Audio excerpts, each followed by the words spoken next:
I'm very happy to be here with you on this very homely, significant, and a far-reaching event. Homely because of my knowledge of Loba. I'll share with you one experience. I don't want to say the name. A few years ago, I was in a home of an old boy of Loyola School. The boy, now a young man, he was in the United States for 2 years, and he had just come in from the flight, and he calls out to Amma, I'm home, Amma, and I'm going. He threw the bag into the front of the yard, and he ran away. And I just happened to walk into that home after a few minutes, and this Amma was complaining to me, Father, what have you done to my boy? This guy was away for 2 years. He throws the bag and goes for a Loba meeting. That's an amazing homeless spirit. And the same spirit I see here. I'm extremely glad to be with you. Very few reflections, a short reflection on the global leadership that you're celebrating. I hope I'm not too heavy with you on a light evening like this. I want to look at the context in which you are giving these awards. Let me begin with the Jesuit context. We have a new Jesuit general. I'm sure you've seen the picture, the man with the mustache. Father Arturo Sosa, a political scientist from Venezuela. In his inaugural words, he invited the whole Jesuit family to what he called the audacity of the impossible. Taking off from a call to the audacity of the improbable by Father Bruno, who inaugurated the general congregation which gathered to elect the new general.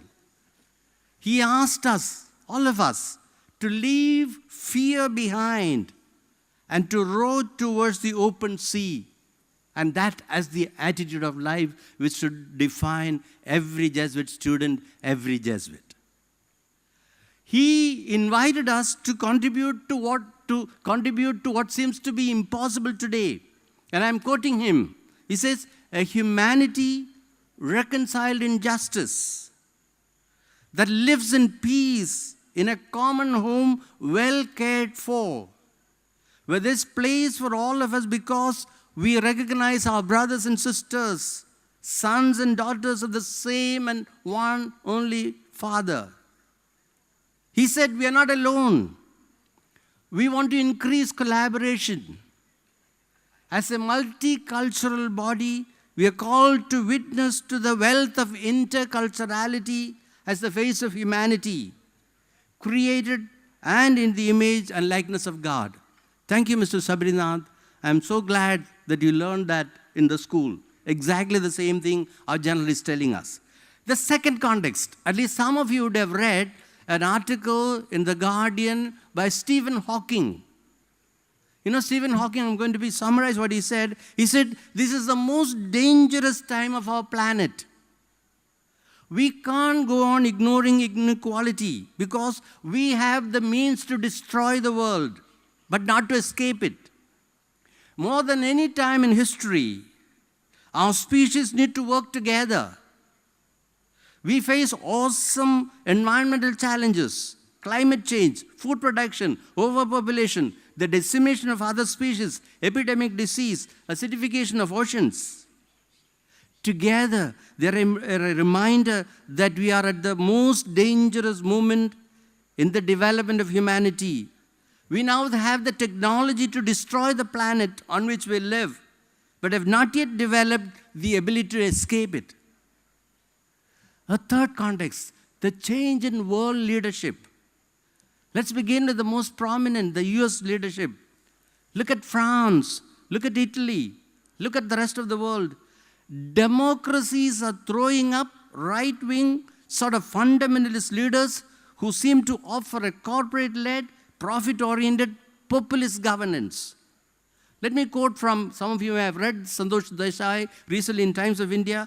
He says, this is a change born out of anger, an angry impulse for sweeping changes, and is a product of democratic process. The desire for sweeping change by challenging some dominant narratives of the day is in effect a desire to arrest change. And he talks about the role of media, social media, especially in that. A fourth context, the power of storytelling. Again, I'm quoting an author called Tobias Keir, who wrote recently about the power of storytelling. He points out how even politicians have depended on the power of the story. For instance, he says, when the left was in ascendancy, he says, he had the powerful story of exploitation, human resistance, and eventually human achievement in the shape of a classless society. In recent years, the right has managed to tell us different stories that for various reasons seem to be more convincing to any. Inevitable state-aided neoliberalism, for instance. And he says, the victories of Mr. Narendra Modi, Mr. Erdogan in Turkey, Donald Trump in the US are all driven by powerful narratives that explains past and promises a future. Powerful narratives that explains the past and promises a future. Now, my question to all of us Leolites here is can we recognize these narratives? Can we discern them in the typical Jesuit way? And can we say a new story? And this is the challenge to the global leaders. This is a challenge to every leader. Let us narrate the story differently. Let us dream of what St. Ignatius dreamed of, everybody's salvation. He said, you're not working for your salvation, you're looking for everybody's salvation. It's a collective dream. It's a collaborative dream. Let's remember the Jesuit words of this narrative, men and women for others. Men and women for others. Magis, excellence. My dear friends, let me conclude by calling all of us to this challenge to act. There's a story, Zen story. There's a tiger in the cage. He was going round and round. And there's a little bird fluttering around. And he asked the tiger, "Tiger uncle, what are you doing?" He said, "I'm writing." "What? You're writing? What are you writing?" "Zero," said the tiger. "But why are you only writing zero?" asked the bird. And the tiger said, "You won't understand it now.